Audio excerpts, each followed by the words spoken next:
Porque parece que as coisas dão muito certo para quem anda errado e para quem se esforça para andar em retidão, para andar no caminho certo, as coisas são mais difíceis.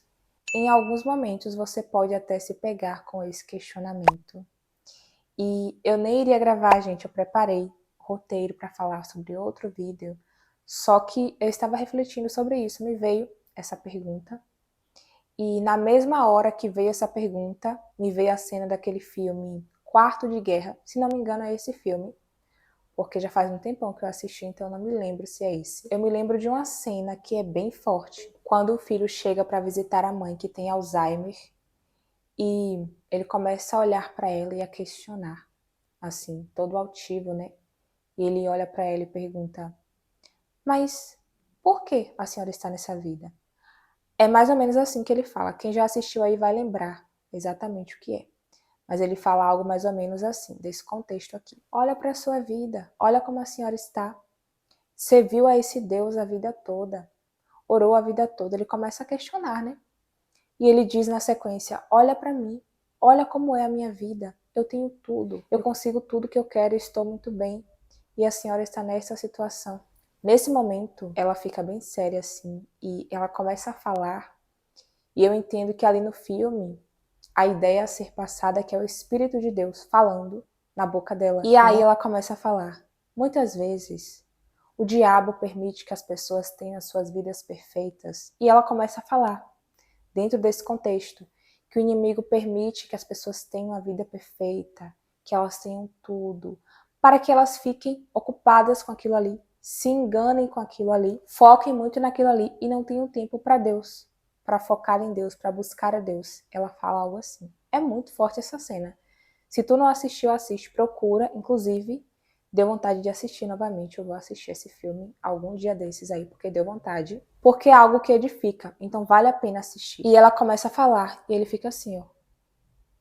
Tipo assim, nossa, isso faz sentido. E ele percebe também que não é ela que está falando, né? Mas que é o Espírito de Deus falando na boca dela. E é sobre isso que eu quero falar com você. Essa é uma grande verdade. Eu estava assistindo há muitos anos atrás, que eu acompanho o pessoal da África, eu costumo assistir muitos africanos. Então, desde que eu comecei a estudar libertação, eu procuro muitos africanos, assim, eu assisto, porque eles têm um conteúdo, assim, bem pesado mesmo, material bem pesado. E o nome desse rapaz é Gabriel Estevão. Ele disse assim: Satanás trabalha com meios e métodos. Então ele tem meios de te distrair e métodos para fazer isso, para tirar você do foco, para te manter ocupado, para te manter ali envolvido com as coisas que ele quer que tu se envolva e que tu se distraia, para você nunca pensar em Deus, para você nunca precisar recorrer a Deus. E é isso que a senhora fala no filme também, que o inimigo ele usa estratégias para que as pessoas nunca recorram a Deus. E pare para pensar que a gente se apega muito mais a Deus quando as coisas estão assim, indo de mal a pior. Quando algo de ruim está acontecendo, a gente ora mais, a gente busca mais, a gente jejua mais, tem força para fazer isso, tem gás. Por quê? Porque a dificuldade, o aperto, a aprovação te faz querer estar mais perto de Deus. Quantas vezes Deus nos permite que a gente tenha tantas coisas que, em alguns casos, é Deus mesmo que dá, Deus abençoa, Deus prospera, é fruto do seu trabalho, do seu esforço, e você começa a ficar tão envolvido com aquilo tudo que você entra em uma zona muito perigosa, que é a zona de conforto. Então, tudo aquilo que Deus te deu, que é uma bênção, torna-se em maldição, e a culpa não é de Deus, a culpa é sua que permitiu que aquilo virasse maldição. O seu foco deixa de ser Deus, mas passa a ser as bênçãos que Deus te deu. Então, eu percebo que nos tempos atuais, as pessoas estão muito focadas em coisas materiais. É trabalho, é estudo, é faculdade, é empresa, são tantas coisas, e você não encaixa Deus em sua vida. Então, sempre que vem uma situação de aperto sobre mim, eu paro e vou mapear. Espera aí, eu estou errando em alguma coisa? Eu estou tirando Deus do centro e colocando o centro nessas coisas aqui? Eu paro e começo a mapear mesmo, me autoexaminar para ver se eu estou errando em alguma coisa ou se aquela aprovação é algo mesmo que eu tenho que passar, porque eu preciso passar, porque tem um propósito. Mas em muitos casos ficamos distraídos sim com as coisas daqui da terra. É por isso que tem pessoas que elas se esforçam tanto e Deus ele conhece o coração. Deus ele me conhece, Deus ele te conhece, ele sabe o que te dá e o que me dá e até que ponto dá.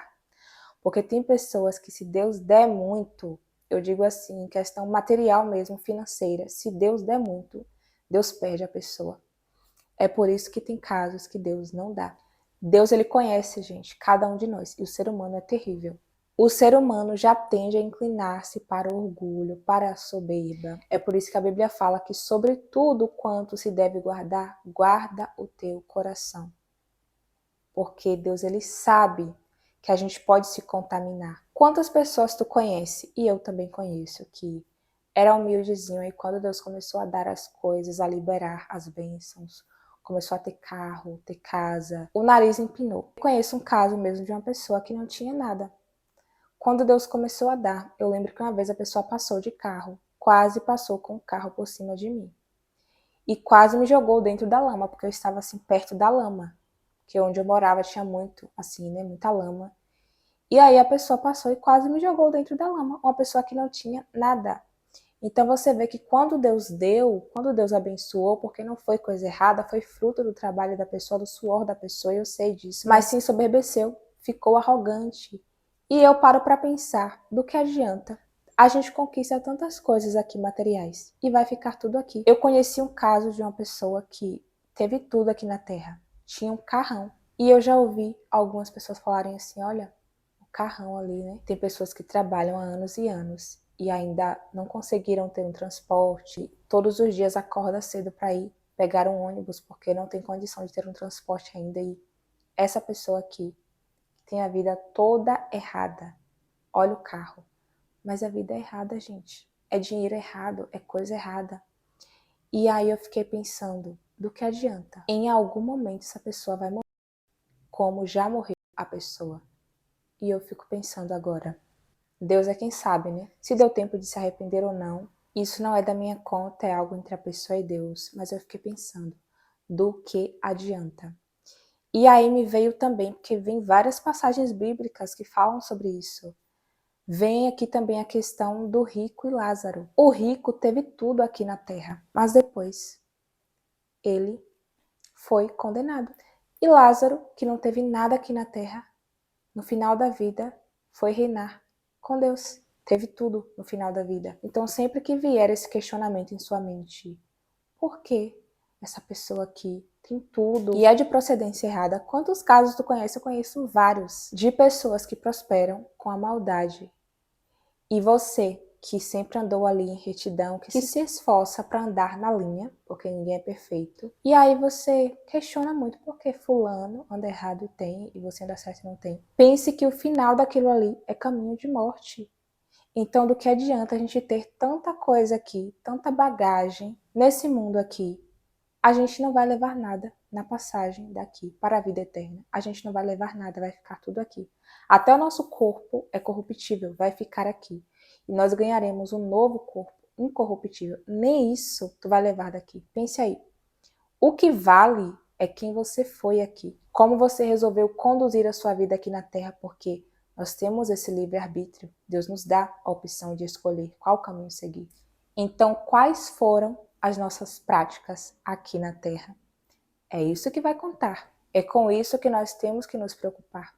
E não com o que a gente tem ou deixa de ter. É claro que é bom ter uma vida confortável aqui na Terra, ter algumas coisas que facilitam a sua vida de maneira lícita, você poder dar um conforto para os seus filhos e ajudar a outras pessoas. Mas isso não deve ser o centro das nossas vidas.